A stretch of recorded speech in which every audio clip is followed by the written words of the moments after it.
দেশের বিভিন্ন জায়গায় আইন শৃঙ্খলা বাহিনী ও বিভিন্ন রাজনৈতিক ও সামাজিক সংগঠন বন্যা দুর্গতদের মাঝে ত্রাণ বিতরণ করছে।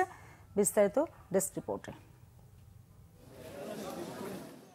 বিজিবির মহাপরিচালকের নির্দেশে দুপুরে কক্সবাজার রিজিয়ন রামু সেক্টর রামু দক্ষিণ মিঠাছড়ি এলাকায় বন্যায় ক্ষতিগ্রস্ত 210 জনের মাঝে চাল, আটা, ডাল, চিনি, সয়াবিন তেল বিতরণ করা হয়। বিতরণ অনুষ্ঠানে lieutenant colonel Syed Wahiduzzaman Tanzid, major Mohammad Ashikur Rahman সহ গণ্যমান্য ব্যক্তিরা উপস্থিত ছিলেন।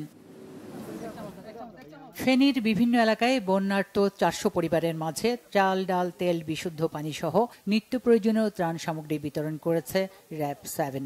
এ সময় উপস্থিত ছিলেন র্যাব 7-এর উপ অধিনায়ক ও ফেনীর কোম্পানি কমান্ডার সহ ঊর্ধ্বতন কর্মকর্তারা।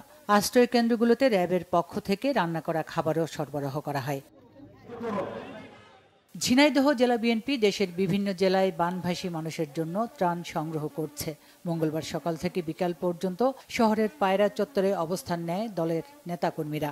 আগামী 3 দিন ত্রাণ সংগ্রহ শেষে বন্যার্তদের কাছে ত্রাণ পৌঁছে দেওয়া হবে বলে জানায় জেলা বিএনপি। খাগড়াছড়িতে বন্যা দুর্গত এলাকায় বিএনপির ত্রাণ বিতরণ অব্যাহত রয়েছে।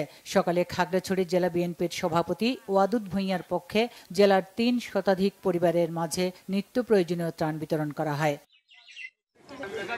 কেরানীগঞ্জ মডেল থানা ছাত্রদলের উদ্যোগে সিলেট, ফেনী, নোয়াখালী, কুমিল্লা সহ বিভিন্ন জায়গায় বানভাসীদের জন্য 4 সহস্রাধিক খাদ্য সামগ্রী প্যাকেট দেওয়া হয়েছে। বিএনপির চেয়ারপারসন বেগম খালেদা জিয়া ও ভারপ্রাপ্ত চেয়ারম্যান তারেক রহমানের নির্দেশে তারানগরের আটি ভাওয়াল উচ্চ বিদ্যালয়ের সামনে এই কার্যক্রমের উদ্বোধন করেন ঢাকা জেলা বিএনপির সাংগঠনিক সম্পাদক ব্যারিস্টার ইরফান আমান ইবনে অমি। পরে এসব নিয়ে বানভাসীদের উদ্দেশ্যে রওনা দেন বিএনপি ও ছাত্রদল নেতারা। 6 কোটি টাকার প্রাথমিক তহবিল নিয়ে দেশের উত্তর পূর্বাঞ্চলের ভয়াবহ বন্যায় ক্ষতিগ্রস্তদের পাশে দাঁড়িয়েছে টাঙ্গাইলের বেসরকারি উন্নয়ন সংস্থা সোসাইটি ফর সোশ্যাল সার্ভিস। পরিস্থিতির উন্নতি না হওয়া পর্যন্ত এই কর্মসূচি চলমান থাকবে বলে জানিয়েছেন এসএসএস এর কর্মকর্তারা। Bangla vision news desk.